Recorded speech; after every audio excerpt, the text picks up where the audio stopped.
दोस्तों, यदि आप गार्डनिंग करते हैं तो ये तो अच्छी तरह से जानते ही हैं कि अपने गार्डन में बहुत सारी चीज़ों की आवश्यकता पड़ती ही रहती है। गार्डनिंग एक बहुत महंगा शौक़ है। इसी तरह से यदि आप गार्डनिंग करते हैं तो ये भी जानते होंगे कि अपने घर में पड़ी बेकार से बेकार चीज़ भी अपने गार्डन में यूज हो जाती है। तो इसी बात का ध्यान रखते हुए मैंने इस बेकार से बेकार झाड़ू का अपने गार्डन में यूज करने का सोचा है। तो आज के वीडियो में हम इस बेकार की झाड़ू से जो घर में बेकार पड़ी हुई थी फ्री का मास स्टिक बनाना सीखेंगे। मास स्टिक बनाने के लिए मुख्य रूप से हमें किन किन चीज़ों की आवश्यकता है वो मैं आपको आगे बताऊंगी। तो सबसे पहले मैं इस झाड़ू को उस तरह से ओपन कर लेती हूँ और इसमें से जो तीलियां हैं वो मैं निकाल लूँगी। इन तीलियों का भी अपने गार्डन में मैं यूज कर लूँगी। इनको फेंकूँगी नहीं क्योंकि ये भी बेकार नहीं है, ये भी हमारे गार्डन के लिए यूजफुल हैं। तो इन तीलियों से हम अपने जो बेल वाले पौधे हैं उनके लिए सहारा दे देंगे। इस तरह से अपने प्लांट में लगा देंगे और इनको सहारा मिल जाएगा तो ये तीलियां भी यूज हो जाएंगी।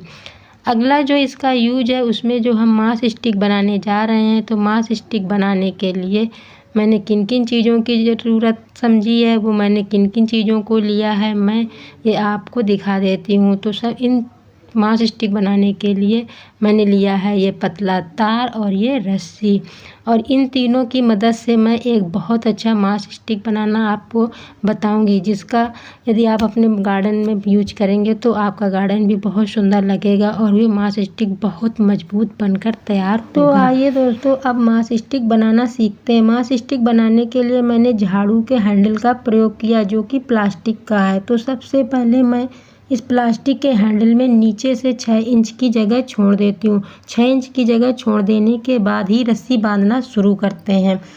इसका मुख्य कारण ये है कि मैं जब मास स्टिक बन जाएगा तो मिट्टी में गाड़ूंगी, तो मिट्टी में गाड़ने के लिए मैं 6 इंच की जगह छोड़ रखी है। रस्सी को बांधने के लिए आप या तो नॉट लगा सकते हैं या किसी पतले तार की हेल्प से रस्सी बांध सकते हैं। मैंने तो इसको इस तरह से बांधना शुरू कर दिया है। नीचे रस्सी बांधने का कोई मतलब नहीं बनता है क्योंकि उसको तो मिट्टी में गाड़ना ही है, और बांधते समय इस बात का ध्यान रखना है कि जब आप रस्सी बांधें तो दोनों रस्सियों के बीच में गैपिंग बिल्कुल नहीं रहना चाहिए, क्योंकि यदि गैपिंग रह जाएगी तो हमारा मास स्टिक सुंदर नहीं दिखेगा। और रस्सी को ढीला भी नहीं रखना है। अगर रस्सी को ढीला रख देंगे तो मास स्टिक खराब भी हो सकता है। यहाँ पर मैंने नारियल की रस्सी का ही प्रयोग इसलिए किया है क्योंकि नारियल की रस्सी में पकड़ बहुत ज़्यादा मजबूत होती है। रस्सी को जोड़ने के लिए मैंने पतले तार का प्रयोग किया। ये जो मैंने तार लिया है तो इसको मैंने रस्सी को जोड़ने के लिए लिया। जब रस्सी कहीं से टूट जाएगी या रस्सी का जब ख़त्म हो जाएगी तो दूसरी रस्सी जोड़ने के लिए मैंने इस पतले तार का प्रयोग किया है। और देखिए फिर मैंने किस तरह से ये मास स्टिक बनाया है। तो इस तरह से घुमा घुमा करके पूरा मास स्टिक बना लेना है। इस रस्सी को लपेटते हुए मुझे धीरे धीरे ऊपर तक जाना है। जब ऊपर तक पहुँच जाएंगे तब आपको दिखाएंगे।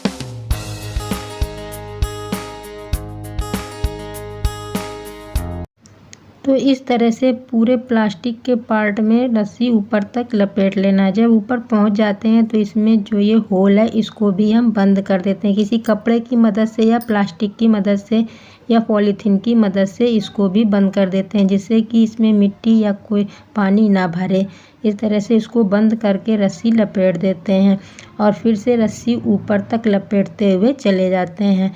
जब रस्सी ऊपर लपेट जाती है तब अब हमें क्या करना है ये देखिए।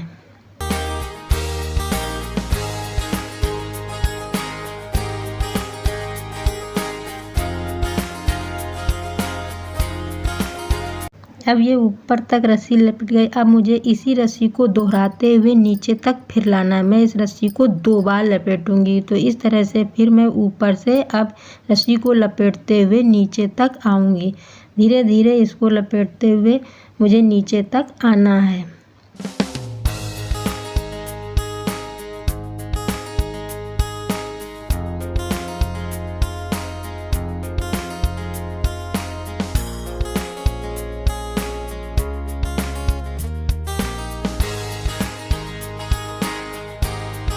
जहाँ पर ये रस्सी का जॉइंट होता है वहाँ पर मैं इस पतले तार की हेल्प से रस्सी को जोड़ लेती हूँ। तो इस तरह से रस्सी भी जुड़ जाती है और समझ में भी नहीं आती है और मजबूत भी बहुत हो जाती है।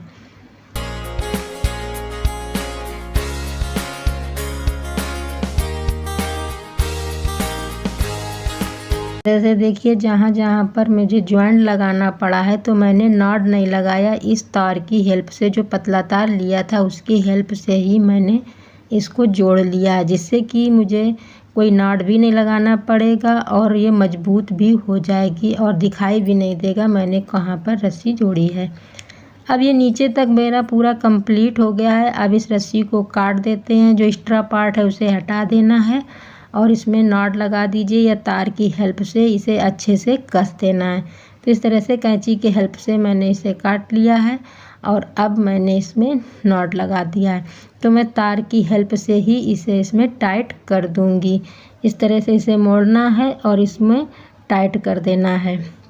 इस तरह से इसको इसमें दबा दीजिए या तार की हेल्प से या नॉट लगा दीजिए, जो भी आपको सुविधा लगे वो आप कर सकते हैं। इस तरह से दबा देने के बाद अब ये मेरा माउस स्टिक बनकर रेडी हो गया है। देखिए दोस्तों कितना सुंदर माउस स्टिक बनकर रेडी हो गया, जो कि बहुत सुंदर भी है और बहुत मजबूत भी है। तो आप भी दोस्तों इस तरह से घर में पड़ी बेकार चीज़ों से माउस स्टिक बना सकते हैं और अपने पैसे बचा सकते हैं। अब इस माउस स्टिक में लगाने के लिए मुझे कोई प्लांट चाहिए, तो मैंने इस मनी प्लांट को चुना है, जो कि मेरा काफ़ी बड़ा हो गया और इसे माउस स्टिक की बहुत ज़्यादा आवश्यकता थी। तो इस माउस स्टिक को लगाने के लिए पहले मैं गमले की थोड़ी सी मिट्टी एक साइड में कर लेती हूँ और जो पार्ट मैंने प्लास्टिक में छोड़ रखा था उसको इस तरह से मिट्टी में दबा दिया और अब ये मेरा माउस स्टिक आसानी से इसमें गड़ गया।